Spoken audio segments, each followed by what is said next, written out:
નમસ્કાર, આજના સમાચાર એન્કર પ્રાચી સાથે। રાજ્ય સરકારના સંયુક્ત જાહેર સાહસ જીએનએફસી કંપનીની સ્થાપનાને 50 વર્ષ પૂર્ણ થવાના સુવર્ણ જયંતિ મહોત્સવની ઉજવણી કરવામાં આવી રહી છે, જેમાં રાજ્યના મુખ્યપ્રધાન ભૂપેન્દ્ર પટેલે હાજરી આપી હતી। રાજ્યના મુખ્યમંત્રી ભૂપેન્દ્ર પટેલે ગુજરાત નર્મદા વેલી ફર્ટિલાઇઝર્સ એન્ડ કેમિકલ્સ લિમિટેડ એટલે જીએનએફસીના સ્થાપનાના 50 વર્ષ પૂર્ણ થવાના ઐતિહાસિક અવસરે 50 વર્ષ વિકાસ, નવતર પ્રયોગો અને રાષ્ટ્ર નિર્માણની થીમ હેઠળ સુવર્ણ જયંતિ મહોત્સવમાં ઉપસ્થિત રહ્યા હતા। આ પ્રસંગે GNFC golden jubilee coffee book ટેબલનું વિમોચન કરવામાં આવ્યું હતું। જીએનએફસીની પર્યાવરણીય પ્રતિબદ્ધતા સમાન 22,000 ચોરસ મીટરમાં ફેલાયેલું અને 92 અલગ અલગ પ્રજાતિના 1,01,972 જેટલા વૃક્ષોનું મિયાવાકી વનનું સીએમ ભૂપેન્દ્ર પટેલના હસ્તે લોકાર્પણ કરવામાં આવ્યું હતું। આ સાથે જ વિદ્યાર્થીઓના બૌદ્ધિક વિકાસ માટે અપગ્રેડ કરાયેલા અત્યાધુનિક નર્મદાનગર કોમ્યુનિટી સાયન્સ સેન્ટર, સાથોસાથ સ્પેસ સાયન્સમાં રસ ધરાવતા વિદ્યાર્થીઓ માટે અદ્યતન ટેલિસ્કોપ અને વિદ્યાર્થીઓના સંદર્ભ અને સંશોધન માટે પુસ્તકોનો વિશાળ સંગ્રહ ધરાવતી આધુનિક લાઇબ્રેરીનું પણ લોકાર્પણ કરવામાં આવ્યું હતું। આ પ્રસંગે રાજ્યના જળસંપત્તિ મંત્રી ઈશ્વરસિંહ પટેલ, ભરૂચના સાંસદ મનસુખ વસાવા, ધારાસભ્ય રમેશ મિસ્ત્રી, અરુણસિંહ રણા, ડીકે સ્વામી, રીતેશ વસાવા, જિલ્લા પંચાયતના પ્રમુખ ડિમ્પલબેન રાજ, જીએનએફસીના ચેરમેન એમ.કે. દાસ, મેનેજિંગ ડિરેક્ટર રાજકુમાર બેનીવાલા, કલેક્ટર નવનાથ ગવાણે સહિત જીએનએફસીના અધિકારીઓ અને કર્મચારીઓ ઉપસ્થિત રહ્યા હતા। આ પ્રસંગે રાજ્યના મુખ્યપ્રધાન ભૂપેન્દ્ર પટેલે જણાવ્યું હતું કે જીએનએફસીની 5 દાયકાની સફળ આત્મનિર્ભર ભારતમાં આપેલા યોગદાનની સાક્ષી છે। કંપની દ્વારા ફર્ટિલાઇઝર રિવોલ્યુશન લાવવામાં સફળતા મેળવી છે। જીએનએફસીના નીમ પ્રોજેક્ટની આંતરરાષ્ટ્રીય કક્ષાએ નોંધ લેવાઈ છે।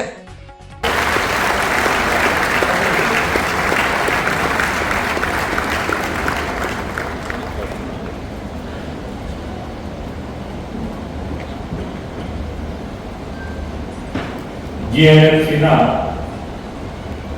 સુવર્ણ જયંતિ સમારોહના આજના કાર્યક્રમમાં આપણી સૌની સાથે મંચ ઉપર ઉપસ્થિત મારા સાથી મંત્રી શ્રી ઈશ્વરસિંહ પટેલ, સાંસદ શ્રી મનસુખભાઈ વસાવા, જિલ્લા પંચાયતના પ્રમુખ શ્રીમતી ડિમ્પલબેન રાજ, મારા સાથી ધારાસભ્ય શ્રી રમેશભાઈ મિસ્ત્રી, શ્રી દેવકિશોરદાસ સ્વામી, श्री अरुणसिंह राणा, श्री रितेशभाई वसावा, राज्यना मुख्य सचिव श्री मनोज कुमार दास, जीएनएफसीना managing director Shri Rajkumar Beniwal, collector Shri doctor Navnath Gawane, जीएनएफसीना इंडिपेंडेंट डायरेक्टर श्री अजय खरे, आमंत्रित सर्वे महानुभावों, प्रेस मीडिया मित्रों, सौने मारा नमस्कार।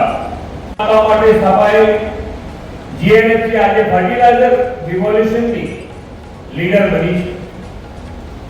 श्री मोदी साहब ने देश को नेतृत्व संभाळ्या बाद देश में बंद पड़ेला फर्टिलाइजर कारखाना शुरू करावे, देशना खेडूतोने समयसर અને પૂરતું ખાતર મળી રહે તે માટે ટેકનોલોજીનો સમન્વય કરાવ્યો છે અને ફર્ટિલાઇઝર સેક્ટરના વિકાસને તેમણે નવી દિશા આપી છે। ખાતરમાં આત્મનિર્ભરતાના કારણે આજે વૈશ્વિક પરિસ્થિતિમાં પણ ખેડૂતોને ખાતર આપવા આપણે સક્ષમ છીએ। ખેડૂતોના ઉપયોગ માટે ખાતરનું નીટ કોટિંગ વડાપ્રધાનશ્રીના દિશા દર્શનમાં કરીને જીએનએફસીએ યુરિયાના કાળા બજાર અટકાવવામાં અને ખેડૂતોના હિતનું રક્ષણ કરવામાં ખૂબ મોટી ભૂમિકા ભજવી છે। જે કોઈને ન સૂઝે તે મોદી સાહેબને સૂઝે। શ્રી મોદી સાહેબે લીંબોડીના તેલનું નીમ કોટિંગ માટે ઉપયોગ શરૂ કરાવ્યો અને ગ્રામીણ મહિલાઓના સેલ્ફ હેલ્પ ગ્રુપને લીંબોડી ભેગી કરીને વેચવાની આવકની શરૂઆત થઈ। નીમ પ્રોજેક્ટ હેઠળ જીએનએફસી દ્વારા લીમડાના તેલમાંથી બનાવેલા ઓર્ગેનિક ઉત્પાદનોની માંગ પણ ખૂબ વધી છે।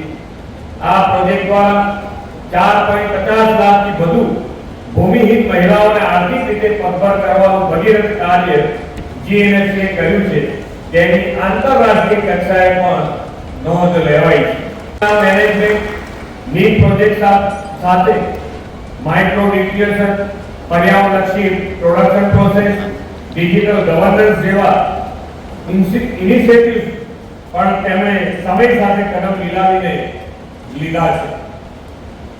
જીએનએફસી દ્વારા કોર્પોરેટ સોશિયલ રિસ્પોન્સિબિલિટી હેઠળ 50 વિકસિત ગામો વિઝન 2047 અને નર્મદાનગર કોમ્યુનિટી સેન્ટર જેવા સામાજિક ઉત્કર્ષના કાર્યો પણ થઈ રહ્યા છે તે ઉદાહરણરૂપ છે.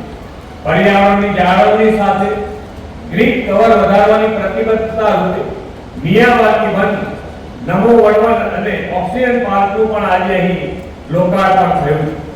દેશની સ્વતંત્રતાના 100 વર્ષ થાય ત્યારે ભારતને વિશ્વની અગ્રીમ વિકસિત અર્થવ્યવસ્થા બનવાનું વડાપ્રધાનશ્રીનું સ્વપ્ન એ સૌનું રાષ્ટ્રીય મિશન છે. આ માટે ગુજરાત સરકારે 2047 સુધીનો રોડમેપ તૈયાર કર્યો છે. આ રોડમેપ અંતર્ગત આપણે 6 જુદા જુદા ઝોન ગુજરાતમાં બનાવ્યા છે અને આ 6 ઝોનમાં સેક્ટર સ્પેસિફિક કયા સેક્ટરમાં હજુ પણ 2047 સુધીમાં ક્યાં સુધી વધી શકાય એ બધા જ રોડમેપ સાથે તૈયાર છે. અને આજે તમે અહીંયા આગળ જીએનએફસી ની પણ આ ફિલ્મ જોઈ, એની અંદર તમે બરોબર તમારું ધ્યાન હતું કે નતું, પણ મારું ધ્યાન હતું કે તમે પણ 47 સુધીનો રોડમેપ તૈયાર કર્યો છે અને અત્યાર સુધી જે તમારી જર્ની છે એના કરતા 10 ગણી સ્પીડે તમે આગળ વધવાની તૈયારી કરી.